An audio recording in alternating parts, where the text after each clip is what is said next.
Hi, thanks for listening to the first session of the Mama's Got a Brand New Bag podcast. Let's start at the very beginning. I've heard it's a pretty good place to start.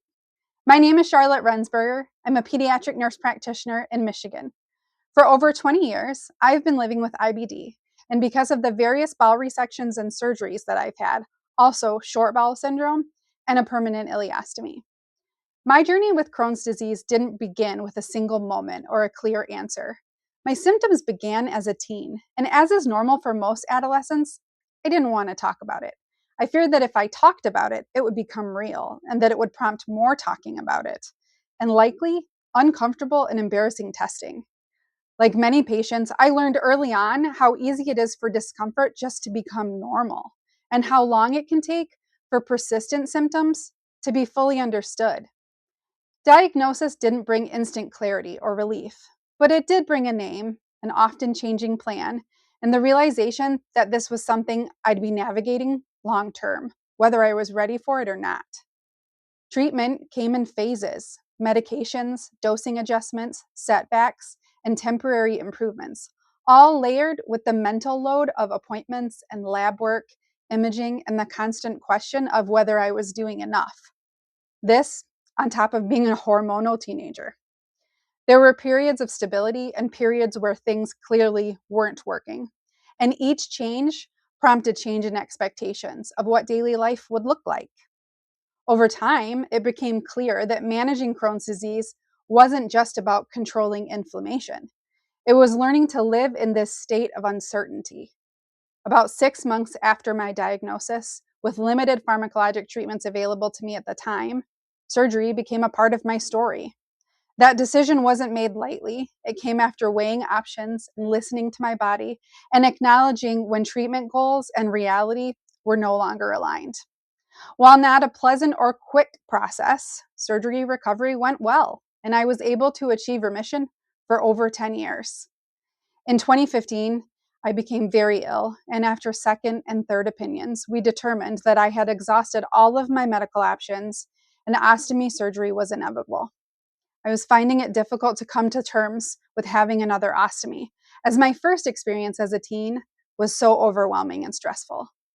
Waking up after this big surgery with a permanent ostomy marked a turning point for me, one that brought relief in some ways and a completely new set of challenges in others. Learning to live with an ostomy again meant adjusting to a new body, a new routine, and in a way, a new identity all at once. What surprised me most wasn't the physical recovery, but the width and the breadth of the emotional work that followed. Trusting my body again, refocusing on how I saw myself, navigating grief for what was lost, and building confidence in what remained. Over time, the ostomy became less of a symbol of illness and more of a symbol of adaptation and survival. But that shift, it didn't happen overnight. This journey has shaped how I see healthcare and advocacy and resilience. It has taught me that good care is not just about treatment plans that work, but about listening, partnership, and acknowledging the lived experience that exists outside of the exam room. It's the foundation of why I believe patient voices matter, not as anecdotes, but as essential insight into what truly means to live with a chronic illness every day. I've been asked more than a few times where I got the name Mama's Got a Brand New Bag. It's a play on words because, I love a little quirkiness, but it's also very literal. It started as a way for friends and family members to follow along my healthcare journey. So instead of sending 30 texts, I just had to make one status update for people in the group. But over time, it's morphed into a place where I feel I can share my thoughts as a patient and as a healthcare provider. After the big surgery in 2015, I woke up with a permanent ostomy bag, and I was suddenly learning how to live in a body that I didn't recognize. And honestly, one that kind of felt like it was constantly going on strike. The brand new bag represents more than the ostomy bag, but a whole new normal, a new identity, and this resilience that I didn't know that I had. And if you're listening to this thinking, okay, but what is this podcast really going to be about? That's exactly where we're headed. So just give me a minute. It's now been 11 years since I started that page. Moving to a podcast felt like it was the natural next step. Some conversations don't fit into posts or comments. They need space and nuance and a voice.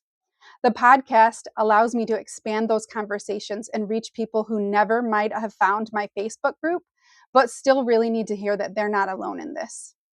Over time, I hope it becomes a place where people can go for honest conversation, shared experiences, and a connection about life with chronic illness, like Crohn's disease and an ostomy. This project has been hanging out in my brain for a while, but it became much louder recently, loud enough that I can't ignore it anymore. For decades now, I've been navigating Crohn's disease, surgery, life with an ostomy, and just trying to live. But I keep running into the same issue. There's education and information everywhere, but what do you do with it? And what does it all mean? And how does it apply to me? On Mama's Got a Brand New Bag, you can expect humor and honesty, because while I kind of chose the bag, I didn't exactly choose the problem that led to the bag. And there are so many emotions to unpack in that type of decision. No one really talks about what it feels like to live in an unhealthy body. So I will, not for pity or attention, but to share the experiences that I've had. You don't often hear about the mental toll that it takes to be a chronically ill person, managing appointments with specialists, picking up and taking medications, undergoing testing.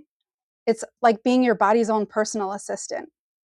And there's very little information out there about how to handle the identity shift that seems to take place when you get a diagnosis, or about the things that you can just do to stay sane. Not to mention all of the challenges that surround learning how to love and trust yourself again.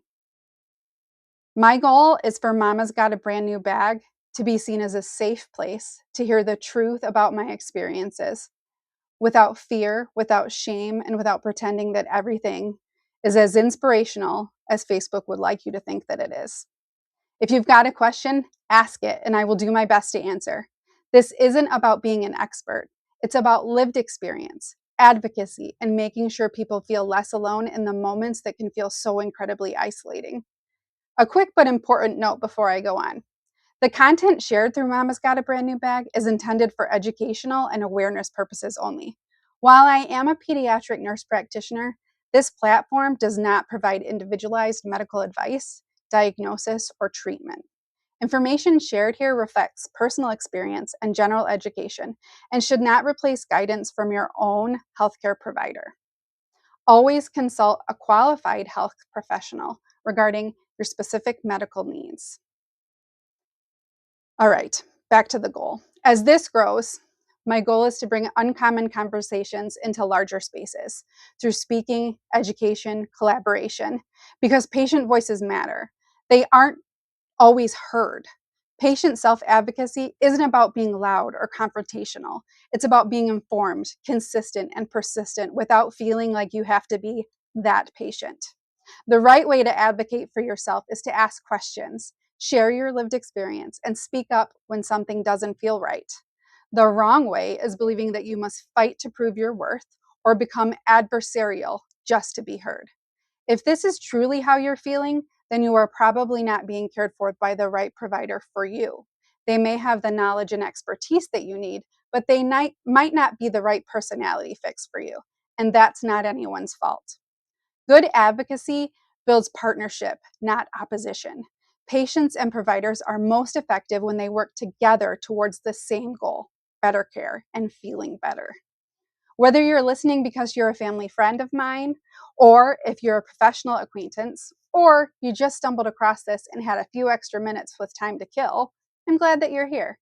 My hope is that this podcast becomes a place where patient experience and clinical care inform and improve each other, where understanding grows, stigma shrinks, and where conversations feel more human.